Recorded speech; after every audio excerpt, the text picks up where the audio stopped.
આજના આંતરરાષ્ટ્રીય સહકારિતા દિવસના ઉપલક્ષ્યમાં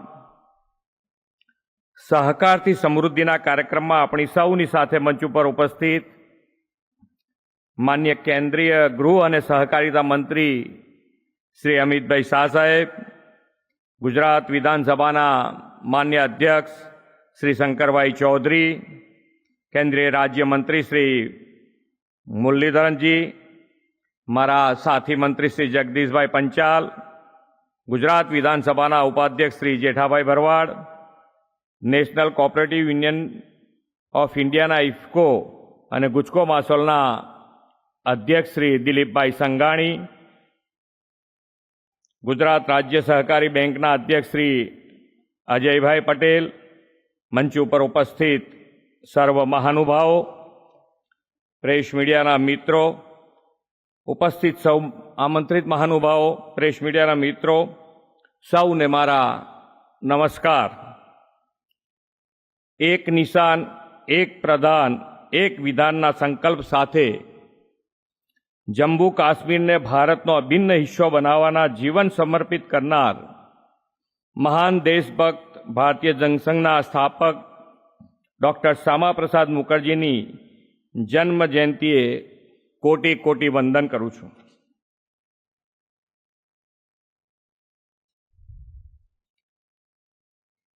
વિશ્વભરમાં સહકારિતાની ભાવના વિકસતી રહે અને સહકારિતાનું જન આંદોલન વ્યાપક બને તે માટે સહિયારા પ્રયાસો 1923ની જુલાઈ મહિનાના પહેલા શનિવારે આંતરરાષ્ટ્રીય સહકારિતા દિવસની ઉજવણી થાય છે. સહકારનો મૂળ સિદ્ધાંત સૌ સાથે મળી સમાન હિત, સમાન ધ્યેય અને સમાન પ્રવૃત્તિમાં સફળતા મેળવે તે જ છે. વિશ્વ નેતા અને યશસ્વી વડાપ્રધાન શ્રી નરેન્દ્રભાઈએ તો સૌના સાથ, સૌના વિકાસ, સૌના વિશ્વાસ અને સૌના પ્રયાસથી સહકારિતા ક્ષેત્રને નવી દિશા આપી છે. આઝાદીના દશકો બાદ સહકાર ક્ષેત્રની મહત્વ સ્વીકારીને વડાપ્રધાન શ્રી નરેન્દ્રભાઈએ 6 જુલાઈ 2021ના દિવસે દેશમાં પહેલીવાર સહકારિતા મંત્રાલયની સ્થાપના કરી છે. સહકારિતા મંત્રાલયનો હવાલો પણ ગુજરાતની ધરતીના પનોતા પુત્ર અને ગૃહમંત્રી આદરણીય અમિતભાઈ શાહ સાહેબને વડાપ્રધાનશ્રીએ સોંપ્યો છે. એક શુભક સંયોગ છે કે 6 જુલાઈ 2024ના દિવસે સહકાર મંત્રાલયનો ચોથો સ્થાપના દિવસ અને 102માં આંતરરાષ્ટ્રીય સહકારિતા દિવસની ઉજવણી આજે સાથે થઈ રહી છે. વડાપ્રધાન શ્રી નરેન્દ્રભાઈ મોદીએ સતત ત્રીજી વાર વડાપ્રધાન પદનો કાર્યભાર સંભાળી વિકાસની ગતિ ત્રણ ગણી કરવાનો સંકલ્પ કર્યો છે. આદરણીય સહકારિતા મંત્રી શ્રી અમિતભાઈ શાહના દ્રષ્ટિવંત નેતૃત્વમાં સહકાર મંત્રાલય પણ પોતાની ત્રીજી વર્ષગાંઠે મોદી સરકાર 3.0માં સહકારિતાના નવા કીર્તિમાન સ્થાપવા પ્રતિબદ્ધ છે. ગુજરાતે અસહકારની ચળવળથી ગાંધી સરદારના નેતૃત્વમાં અંગ્રેજોના હાદા ગગડાવી નાખેલા એ જ ગુજરાત આજે વિશ્વ નેતા વડાપ્રધાન શ્રી નરેન્દ્રભાઈ અને બાહોશ ગૃહ અને સહકારિતા મંત્રી શ્રી અમિતભાઈના નેતૃત્વમાં સહકારી ક્ષેત્રે દેશનું અગ્રણી રાજ્ય બન્યું છે. આદરણીય શ્રી નરેન્દ્રભાઈની વડાપ્રધાન પદ ત્રીજી ટર્મમાં ભારત વિશ્વની ત્રીજી મોટી આર્થિક મહાસત્તા અને વિશ્વ મિત્ર બનવા તરફ આગે કદમ કરી રહ્યું છે. આજે આંતરરાષ્ટ્રીય સહકારિતા દિવસની ઉજવણી કોઓપરેટિવ્સ બિલ્ડ એ બેટર ફ્યુચર ફોર ઓલના ધ્યેય સાથે કરીને સૌના ભવિષ્યનો આર્થિક ઉન્નતિ સાથે સહકારથી સમૃદ્ધિનો માર્ગ આપણે દર્શાવ્યો છે. સહકાર ક્ષેત્રની ગુજરાત અને દેશની સિદ્ધિઓના યશગાન સાથે આદરણીય સહકારિતા મંત્રી શ્રી અમિતભાઈ શાહના હસ્તે સહકાર ક્ષેત્રે નવી પહેલોનો પણ આરંભ થવાનો છે. દેશમાં ખેડૂતોને AGR2 યોજના હેઠળ સહાયતા આપવાની આજે શરૂઆત થવાની છે. આ ઉપરાંત NCOL દ્વારા નિર્મિત ઓર્ગેનિક આટાનો પણ આજે શરૂઆત થવાની છે. ખેડૂતો માટે આ બંને પગલાં લાભદાયી પરિણામો લાવનાર રહેશે એવો મને પાક્કો વિશ્વાસ છે. આદરણીય વડાપ્રધાન શ્રી નરેન્દ્રભાઈએ વિકાસની રાજનીતિનો નવો ઇતિહાસ રચીને દેશના સહકાર ક્ષેત્રને સર્વાંગી વિકાસ માટે પ્રેરિત કર્યું છે. દેશવાસીઓ પાછલા 10 વર્ષમાં દેશના અન્ય ક્ષેત્રોની જેમ સહકારિતા ક્ષેત્રની કાયા પલટ થતા જોઈ છે.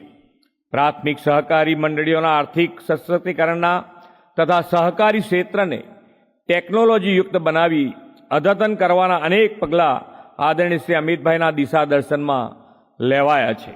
ગ્રામ પંચાયત સ્તર સુધી પેક્સ અને સહકારી મંડળીઓ કાર્યરત થઈ છે અને આધુનિક કાર્યશૈલીથી વધુ અસરકારક બની છે. દેશભરના 93,000 જેટલા પેક્સ કેન્દ્રોને ડિજિટલ ટેકનોલોજી સાથે મલ્ટીપર્પઝ સર્વિસ સેન્ટર તરીકે આશરે 2519 કરોડ રૂપિયાના ખર્ચે વિકાસ કરવામાં આવી રહ્યો છે. વિશ્વના સૌથી મોટા ડિસેન્ટ્રલાઇઝ્ડ ગ્રેઇન સ્ટોરેજ પ્રોગ્રામનું કામ પણ દેશમાં સહકારિતા મંત્રી શ્રી અમિતભાઈના દિશાદર્શનમાં ચાલી રહ્યું છે.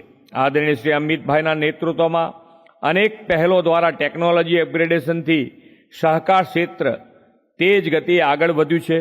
ગુજરાતમાં તો સહકારી પ્રવૃત્તિ વિરાટ જન આંદોલન બની ગઈ છે. આજે ગુજરાતમાં સહકાર ક્ષેત્રે 83,000થી વધુ મંડળીઓ કાર્યરત છે અને જેમાં 2,31,00,000થી વધુ સભાસદો જોડાયેલા છે. એટલે કે દર ત્રીજો ગુજરાતી સહકાર ક્ષેત્ર સાથે જોડાયેલો છે. ગુજરાતમાં સહકારી સંસ્થાઓ હવે તો મેડિકલ કોલેજથી લઈ વિદ્યાર્થીઓના ઘડતર માટેનો પણ કાર્યમાં સંલગ્ન થઈ છે. સહકારી ક્ષેત્રની સફળતા સમાજના અન્ય ક્ષેત્રના વિકાસમાં પણ મદદરૂપ બનવા લાગી છે. આપણી અમૂલ અને બનાસ ડેરી જેવી સંસ્થાઓ તો સહકારને એક વૈશ્વિક જન આંદોલન બનાવી દીધું છે. પ્રાકૃતિક ખેતી, નેચરલ ફાર્મિંગ સહકારી ધોરણે વિકસાવવા 412 જેટલી પ્રાકૃતિક ખેતી સહકારી મંડળીઓ ગુજરાતમાં કાર્યરત છે.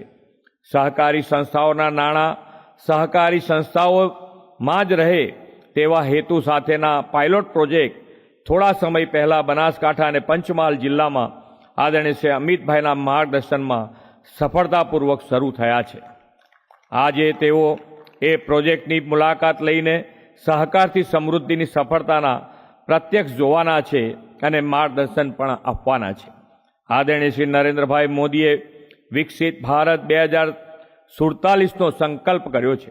આ માટે તેમણે 24/7 ફોર 2047નો મંત્ર આપ્યો છે. આ રાષ્ટ્રીય સેમિનારમાં ઉપસ્થિત આપણે બધા જ સૌના સાથ સૌના વિકાસના મંત્ર સાથે કાર્યરત રહીને સહકારી ક્ષેત્રની સ્વર્ણિમ વિકાસ ગાથાથી અમૃતકાળમાં વિકસિત ગુજરાતથી વિકસિત ભારત, ઉન્નત ભારતનું નિર્માણ કરીએ એ જ અપેક્ષા સાથે વિરમું છું. ભારત માતા કી જય. વંદે માતરમ. જય જય ગરવી ગુજરાત.